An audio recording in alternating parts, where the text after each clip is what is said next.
Hello everyone, welcome back. This is Jogendra Kumar from doctor Ram Manohar Lohia hospital and ABMS medical college. दोस्तों, इस video में मैं आपसे बात कर रहा हूँ आईपी यूनिवर्सिटी के लिए कौन कौन से डॉक्यूमेंट की नीड होगी। ओके, ये वीडियो आपके लिए इम्पोर्टेंट है क्योंकि हमें काफ़ी डॉक्यूमेंट जो हैं हम गलत लेके चले जाते हैं और at the time of counselling हमें वहाँ पर रिजेक्ट कर दिया जाता है। तो आपको वो इन्फॉर्मेशन भी यहाँ पर मिलेगी जिससे आपको ये पता चले कि हमें आईपी में प्रॉपर कौन कौन से डॉक्यूमेंट हमारे पास होने चाहिए। तो उनमें से हम आईपी यूनिवर्सिटी के 5 कॉलेजेस हैं। टोटल जो 5 कॉलेज हैं उन 5 कॉलेज के बारे में हम डिस्कस करेंगे कि 5 कॉलेज के लिए कौन कौन से डॉक्यूमेंट की नीड होगी। बेसिकली आईपी में जो 5 कॉलेजेस इंक्लूडेड हैं उनमें से एक पहला कॉलेज का नाम है Vardhman Mahavir medical college and Safdarjung hospital. Safdarjung hospital. दूसरा दूसरा हॉस्पिटल का नाम है doctor RML hospital. RML hospital and AB VIMS medical college. AB VIMS college. तीसरा कॉलेज है यहाँ पर army college of medical science, Delhi cantt वाला।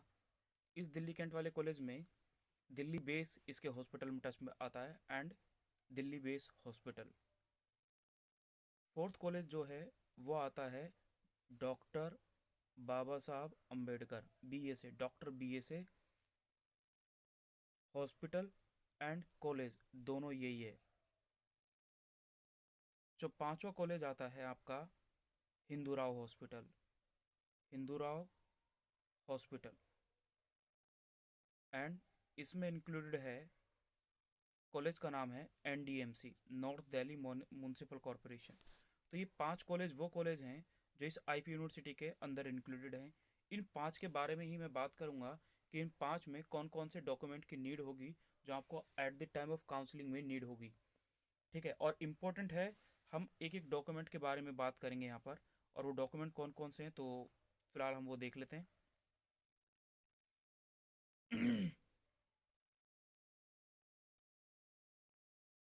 अब मेन चीज़ क्या है यहाँ पर, पहला डॉक्यूमेंट बोला गया है यहाँ पर। फर्स्ट डॉक्यूमेंट के बारे में लिखा हुआ है the date of birth certificate और the high school certificate for verification of date of birth. एक चीज़ क्या है, आपको 10th क्लास में 2 डॉक्यूमेंट मिलते हैं। एक वो मिलता है जिसमें आपकी फ़ोटो लगी होती है और 5 सब्जेक्ट उसमें लिखी होती है नीचे, जिसको हम बोलते हैं हमारा सर्टिफिकेट ऑफ हाई स्कूल। जो हाई स्कूल होता है उस हाई स्कूल का वो सर्टिफिकेट होता है जो आपकी डेट ऑफ बर्थ को भी वेरीफाई करता है और दूसरा इस चीज़ को भी बताता है कि आपने इन सब्जेक्ट में 10th क्लास पास की है और आपके पास ये सब्जेक्ट थी। दूसरी चीज़, जो दूसरा पॉइंट है दूसरा पॉइंट है, वही लिखा हुआ है कि 10th क्लास की मार्कशीट, 10th क्लास की वो मार्कशीट जो आपका स्कोर कार्ड बताती है कि 10th में आपकी कितनी परसेंटेज थी। ये सारे के सारे डॉक्यूमेंट ओरिजिनल चाहिए होते हैं। नाउ तीसरा, थर्ड पॉइंट जो है इसमें हायर सेकेंडरी सर्टिफिकेट यानी 12th क्लास की आपके पास एक सनथ जिसको बोलते हैं, बेसिकली एक सर्टिफिकेट है ये 12th क्लास का। जब आप 12th पास आउट कर दोगे तो उसके बाद आपको एक सर्टिफिकेट मिलेगा जिसमें वन साइड कॉर्नर पे अपर लेफ्ट अपर राइट दोनों में से किसी एक जगह पे आपकी एक फ़ोटो लगी होती है। नीचे आपके 12th में कौन कौन सी सब्जेक्ट थी जिनमें आपने 12th की है वो सब्जेक्ट उसमें लिखी होती है, तो 12th की वो वाला सर्टिफिकेट। 12th का जो आपको फोर्थ पॉइंट है वो आपकी वही मार्कशीट है 12th की। तो 12th का जो स्कोर कार्ड आपको मिला है वो 12th का स्कोर कार्ड ओरिजिनल कॉपी आपके पास होनी चाहिए। पांचवा पॉइंट, पांचवा पॉइंट जो आपको डॉक्यूमेंट की नीड है वो डॉक्यूमेंट यहाँ पे लिखा है कैरेक्टर सर्टिफिकेट। ये कैरेक्टर सर्टिफिकेट वो वाला कैरेक्टर सर्टिफिकेट नहीं चाहिए जो आपको स्कूल के लीविंग टाइम पे मिलता है, नहीं दोस्तों। ये सर्टिफिकेट वो सर्टिफिकेट है जो आपको न्यू बनाना है। आप किसी भी गैजेटेड ऑफिसर से, किसी भी ऑफिसर से, चाहे एमबीबीएस हो या कोई भी हो, उनसे आप उनके साइन करा के, यानी मार्केट में जो भी आपको करेक्टर सर्टिफिकेट का फॉर्म मिलता है उसको फिल करें और उन पे बस साइन लगा के उनकी स्टाम्प लगा के लेके आ जाएं। बस वो वैलिड है ऐसा नहीं है कि आपको कोई एमएलए वमएलए किसी के चक्कर लगाने हैं, नहीं, आप अपने जिस स्कूल में आप पास आउट हो, जहाँ से आपने 10th की है, जहाँ से आपने 12th की है, उस स्कूल में जाके उस फॉर्म को भर लें और वहाँ पे जाके उनसे साइन करा लें प्रिंसिपल के द्वारा। तो प्रिंसिपल एक गैजेटेड ऑफिसर होता है जिसके द्वारा आपका ये वैलिड होगा character certificate. Fifth six point जो है यहाँ पर, मैक्सिमली बच्चों को माइग्रेशन सर्टिफिकेट की नीड होती है। तो माइग्रेशन सर्टिफिकेट आपको जिस जगह से, मान लो आपने सीबीएसई से किया है, तो सीबीएसई की जो पड़पड़गंज जगह है वहाँ पर सीबीएसई का ऑफिस है, वहाँ से आपकी माइग्रेशन सर्टिफिकेट जो है वो आपको मिल जाता है। या तो आप 12th के बाद आपको मिल जाएगा, अगर आपको नहीं मिलता तो आप पड़पड़गंज जाके सीबीएसई का वहाँ पे ऑफिस है, वहाँ पे जाके अप्लाई करें टाइम से पहले। ये ध्यान रखें क्योंकि इसमें टाइम टेकिंग प्रोसेस होती है, ये प्रोसेस जो होती है ये भी टाइम लेती है। तो इससे बढ़िया क्या है, आप पहले जाएं, आपको माइग्रेशन सर्टिफिकेट मस्ट होता है। लेकिन दोस्तों ऐसा नहीं है कि at the time of counselling migration certificate नहीं हुआ तो आपको मना कर देंगे। वो बोलेंगे जब आप 2-3 दिन में जमा करा दें, अगर मिल जाएगा तो हम मतलब आपके पास जैसे एक रसीद हुई, एक डॉक्यूमेंट का कि सर मैंने अप्लाई कर रखा है, वो 2-3 दिन में देंगे, तो वो आप कॉपी वहाँ पे लगा देंगे तो भी आपको मान जाएंगे, लेकिन कॉपी होनी चाहिए। सेकंड पे लिखा ट्रांसफर सर्टिफिकेट। ट्रांसफर सर्टिफिकेट की आपको इतनी नीड नहीं होगी क्योंकि आप उसी स्टेट में होंगे। स्कूल लिविंग सर्टिफिकेट, ये स्कूल लिविंग सर्टिफिकेट की भी नीड होती है दोस्तों।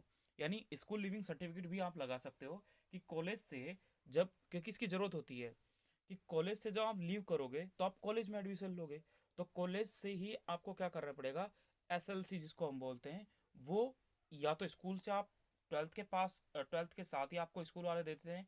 अगर स्कूल वाले नहीं देते और आप बहुत लंबे टाइम के बाद जाते हो तो वही फिर से सीबीएसई के ऑफिस जाके आपको ये वहीं से निकलवानी पड़ेगी, SLC, school leaving certificate. Now यहाँ पे 6 पॉइंट। अब 6 पॉइंट ये वो पॉइंट है, जैसे होने को तो टोटली 7th नंबर का पॉइंट है, जो यहाँ पर लिखा हुआ है ये 7th नंबर का पॉइंट है, the following certificate if applicable.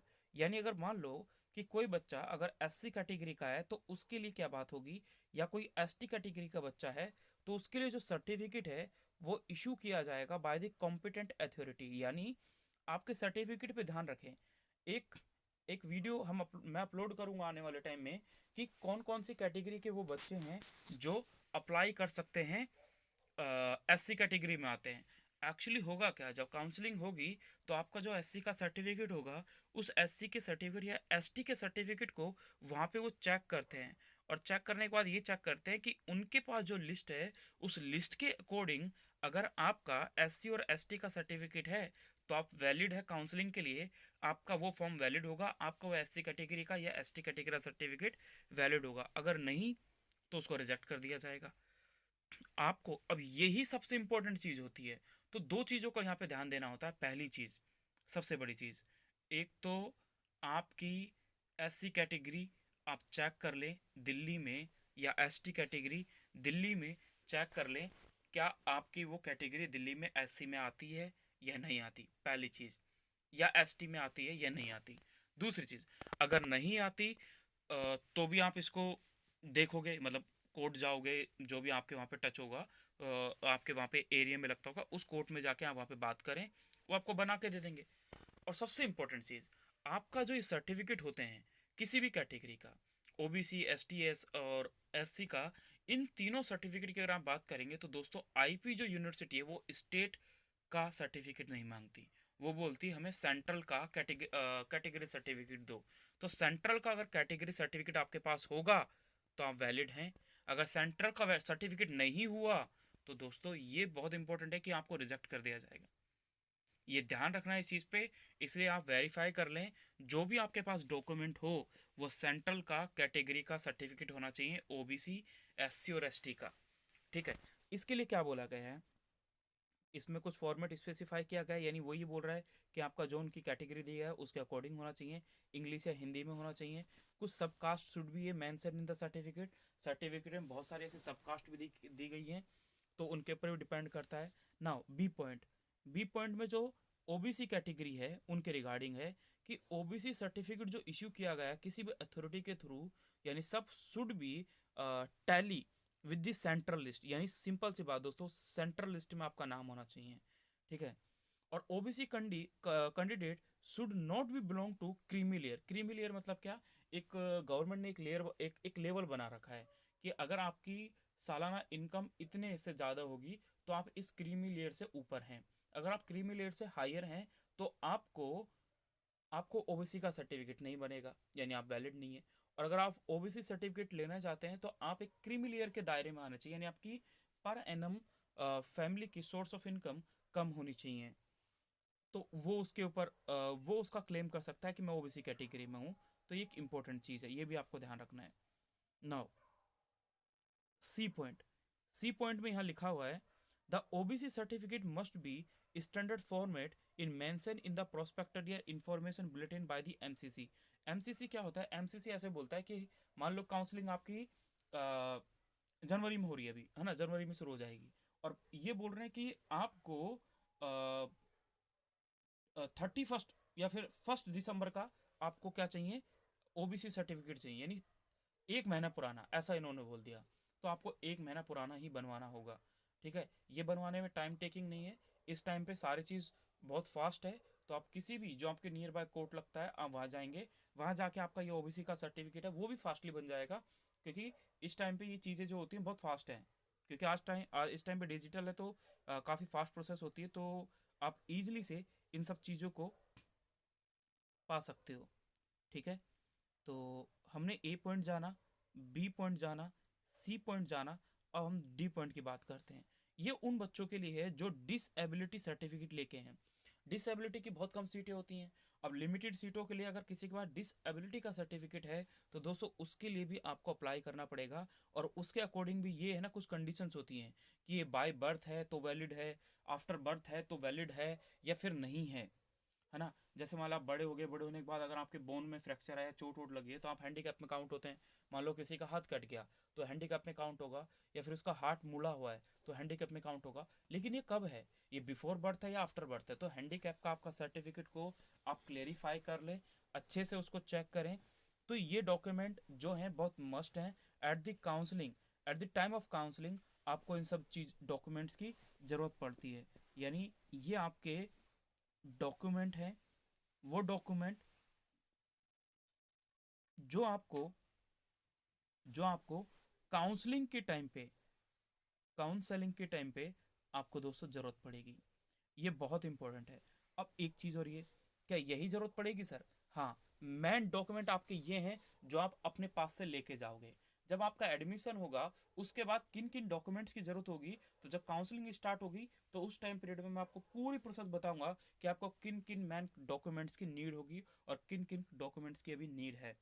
तो दोस्तों अगर आपको किसी भी टाइप की इन्फॉर्मेशन चाहिए तो आईपी यूनिवर्सिटी से रिगार्डिंग, तो आप हमें बता सकते हैं। दूसरा, कमेंट कर सकते हैं, आपकी क्वेरी तुरंत सॉल्व की जाएगी विद इन आवर, आपका मैसेज का रिप्लाई किया जाएगा।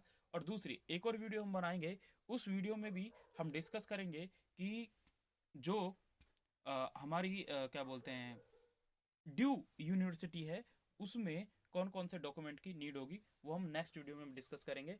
फिलहाल हम आईपी यूनिवर्सिटी के बारे में बात कर रहे हैं, तो आईपी में इन डॉक्यूमेंट्स की जरूरत होती है मैन। इनके अलावा और कौन से डॉक्यूमेंट्स की जरूरत होगी, कौन किस किस टाइप के सर्टिफिकेट की जरूरत होगी, वो दोस्तों मैं आपको काउंसलिंग स्टार्ट होने के टाइम पीरियड में आपको सारी वीडियो अवेलेबल हो जाएंगी। So don't think about that. ज़्यादा इन्फॉर्मेशन के लिए आप हमें फॉलो कर सकते हैं, सब्सक्राइब कर सकते हैं हमारे चैनल को, और कोई भी क्वेरी हो ऑलवेज वेलकम। Thank you.